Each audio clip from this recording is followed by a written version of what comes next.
அன்பானவர்களே, அன்பு வணக்கங்கள். ஒரு அன்பர் ஒரு கேள்வி கேட்டிருக்கிறார். குருஜி, என் மனம் பயனில்லாததை தான் நினைக்கிறது, பயனுள்ளதை நினைப்பதே இல்லை, ஏன்? கொஞ்சம் விளக்கமா உங்களால் கூற முடியுமா? அவருக்கு மட்டுமல்ல, வாழ்ந்து வருகின்ற நீங்களும் கூட தெரிந்து கொள்ள வேண்டிய ஒரு செய்தி. என்ன? உங்கள் மனமும் அப்படிதான். பயனில்லாததை, தேவையில்லாததை, உபயோகம் இல்லாததை, பிரயோஜனம் இல்லாததை, பலன் இல்லாததை, அதைத்தான் நீங்கள் நினைத்துக் கொண்டே இருக்கிறீர்கள், சிந்தனை செய்து கொண்டே இருக்கிறீர்கள், சேர்த்து கொண்டே இருக்கிறீர்கள். உங்களுடைய மனம் ஒரு குப்பை கிடங்காக மாறிவிட்டது. குப்பைகளை சேர்ப்பதில் தான் உங்களுடைய மனம் ஆர்வம் கொள்கிறது, அக்கறை கொள்கிறது, ஈடுபாடு செய்கிறது. நல்ல விஷயங்களை, பயனுள்ள விஷயங்களை, உபயோகமான விஷயங்களை, தேவையான விஷயங்களை, கருத்துக்களை, செய்திகளை உங்கள் மனம் கேட்பதே இல்லை, அதை சேகரிப்பதும் இல்லை. ஏன் இது போல ஆயிடுச்சு? எப்போது சிந்திச்சு பார்த்துக்கிறீங்களா? கிடையாது. கண் கட்டி விட்ட குதிரை மாதிரி நீங்கள் ஓடிக்கொண்டிருக்கிறீர்கள். அற்புதமான வரம் எது? இந்த வாழ்க்கை, இந்த பிறப்பு, உடல், மனம், உயிர், இதை எப்படியெல்லாம் வைத்துக் கொண்டால் வாழ்க்கையை செம்மையாக்க வாழ முடியும் என்பதை தெரிந்து கொள்ளாமல் ஓடுகிறீர்கள். 95% மேல் தேவையில்லாத குப்பைகளை தூக்கி மனதிற்குள் போடுகிறீர்கள். ஒரு காட்சியை பார்க்கறீங்க, அதனால எந்த பிரயோஜனம் இல்லை, பலன் இல்லை, உபயோகம் இல்லை. ஆனா அந்த காட்சிகளை பார்த்து கண் வழியாக உள்ளே நீங்க என்ன சேர்க்கிறீங்க? குப்பை கூலங்களை சேர்க்கிறீர்கள். என்ன பார்க்கிறோம் குருஜி? தேவையில்லாத தொலைக்காட்சியை பார்த்து, அந்த தொலைக்காட்சிகளை வருகிற தொடர்களை எல்லாம் பார்த்து நாள்தோறும் உங்க மனசுக்குள்ள குப்பைகளை தான் போடுறீங்க, இல்லையா? ஏதாவது பயன் இருக்கிறதா? ஏதாவது பலன் இருக்கிறதா? ஏதாவது உபயோகமாக இருக்கிறதா? உங்கள் மனதை விஷத்தை கொண்டு நிரப்புகின்ற காரியங்களைத்தான் அந்த தொலைக்காட்சி தொடர்கள் செய்து வருகிறது. ஆனா அது மேலதான் ஆர்வம் அதிகம். இந்த நேரம் இந்த தொடர் பார்க்கணுமே, என்ன ஆயிடுச்சோ? அப்போ இதனுடைய விளைவு எப்ப தெரியும் நான் சொல்றேன். தேவையில்லாத கேட்கறீங்க, மற்றவன் பேச்சு கேட்கறீங்க, மற்றவன் செய்தியை கேட்கறீங்க, அது ஒரு பக்கம் உங்களுக்குள்ள வந்து ரொம்புது. தேவையில்லாத பேச்சுக்கள், அதனால நமக்கு பைசா பிரயோஜனம் இல்லை, பைசா பயன் இல்லை.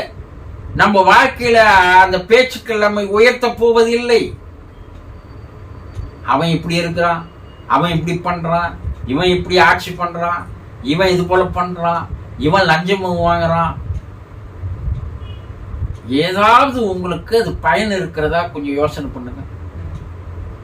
தேவையில்லாத வேலைகளை செய்கிறீர்கள், அதனால எந்த பயனும் கிடையாது. ஆனா ஓடுறீங்க, அதுக்காக ஓடுறீங்க, அலையறீங்க. இப்படி உங்களுடைய வாழ்க்கையிலே தேவையில்லாத, பயனில்லாத, பலன் தராத, உப்பு சப்பு இல்லாத குப்பைகளை மட்டுமே சேர்த்துக் கொள்கிறீர்கள். உங்களுடைய மனதை என்ன செய்திருக்கிறீங்கன்னா, ஒரு ப்ரோக்ராம் பிக்ஸ் பண்ணிட்டீங்க. அந்த ப்ரோக்ராம் உங்க மனசுல ஏற்கனவே போய் உக்காந்துடுச்சு.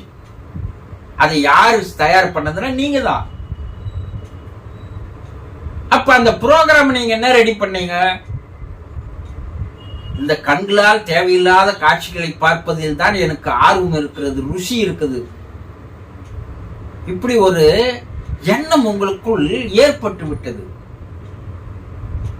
அப்போ தேவையில்லாத கேட்கத்துல ஒரு ஆர்வம், தேவையில்லாத பேசத்துல ஒரு ஆர்வம், வீண் பேச்சு, வெட்டி பேச்சு, இதுலதான் ஆர்வம். தேவையில்லாத செய்யத்துல ஆர்வம். அப்ப ப்ரோக்ராம் பிக்ஸ் பண்ணது யார்? நீங்க தான். இப்ப இந்த ப்ரோக்ராம் படிதான் உங்களுடைய மனம் என்ற சாப்ட்வேர் இயங்குகிறது.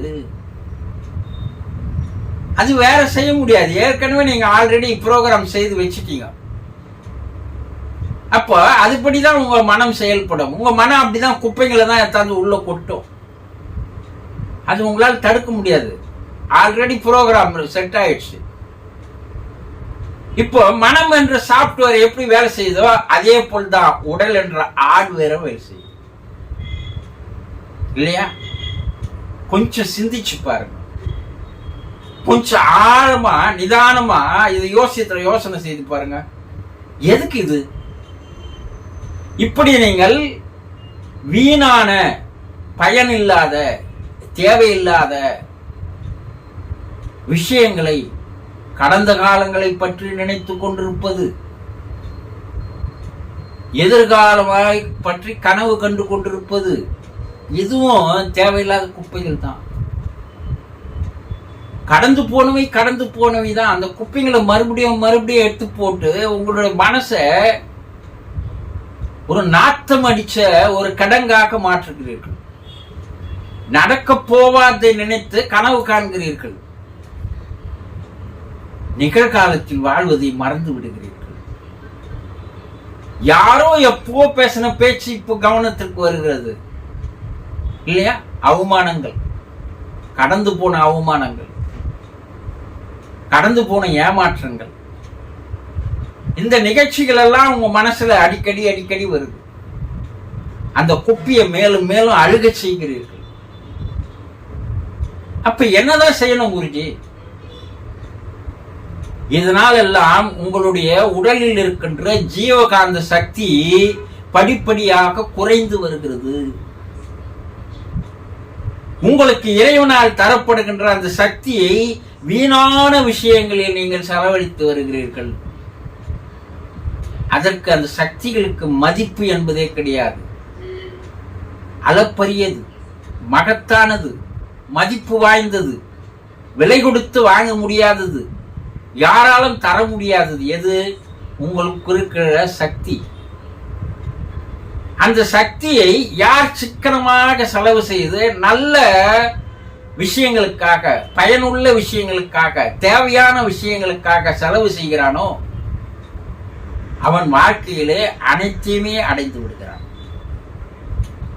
உடம்புல, தேகத்துல ஆற்றல் இல்லை, சக்தி இல்லைன்னா உங்களுடைய மனம் சரியாக செயல்படாது, உடலும் செயல்படாது. அதனால் உங்களுடைய சிந்தனையிலே நல்ல கருத்துக்களோ நல்ல யோசனைகளோ தோன்றுவது கிடையாது. இதையே ஒரு வாடிக்கையாக காலையில் எழுந்ததுன்னு இரவு வரைக்கும் நீங்க என்னென்ன செய்யறீங்க பாருங்க. உங்களுடைய மேல் மனதிலே இவையெல்லாம் ஒரு குப்பை கூலங்களாக அடுக்கடுக்காக சேர்ந்து வருவதால் ஆழ் மனத்தில் உதிக்கின்ற நல்ல செயல்கள், சிந்தனைகள், எண்ணங்கள் மேலே வருவதில்லை. உங்களுக்கு அவை உதவி செய்ய முடியாமல் நீங்கள் தான் என்ன பண்றீங்க? அழுக்குகளை அடுக்குகளாக அடைத்து வருகிறீர்கள். உங்களுடைய ஒரு விழிப்புணர்வு இல்லை என்றால் வாழ்க்கை இப்படியே தான் போயிடும், வீணா. எப்போது விழிப்புணர்வு என்று உங்களுக்கு ஒன்று வருகிறதோ, இது தேவையா? தேவையில்லை. இது பயன் தருமா? பயன் தராது. இதனால் நல்லது விளையுமா? விளையாது. அப்ப அதை நம்ம என்ன பண்ணணும்? உடனேயே தள்ளி விட வேண்டும். முதலில் மனதில் இருக்கின்ற அழுக்குகளை வெளியேற்ற வேண்டும். குப்பை கூலங்களை தூக்கி வெளியே போடணும். அதற்குண்டான வழிகளை கற்றுக்கொள்ள வேண்டும். மேலும் குப்பை குளங்கள் வராது இருப்பதற்குண்டான வழிகளை கற்றுக்கொள்ள வேண்டும். இது இரண்டுக்குமே உங்களுக்கு ஒரு அவேர்னஸ் இருக்கணும். யார் ஒருவன் இந்த அவேர்னஸ் விழிப்புணர்வோடு இருக்கிறானோ அவனே புத்தனாக மாறுகிறான். புத்தன் என்ன பெயர் இல்லது, விழிப்புணர்வு பெற்றவன் என்று பெயர். அதனால்தான் புத்தனை நாம் வணங்கி வருகிறோம். நீங்க அனைவருமே புத்தர்கள் தான். ஆனா அது தெரியாத நீங்க என்ன பண்ணிருக்கிறீங்க, வாழ்ந்து வருகிறீர்கள். உங்க மனதை சுத்தம் பண்ணுங்க, மனதில் நல்ல சொத்துக்களை சேருங்க. அப்போ உங்களுடைய வாழ்க்கை பாதையே மாறி. புரிந்து கொண்டீர்களா? சந்தோஷம்.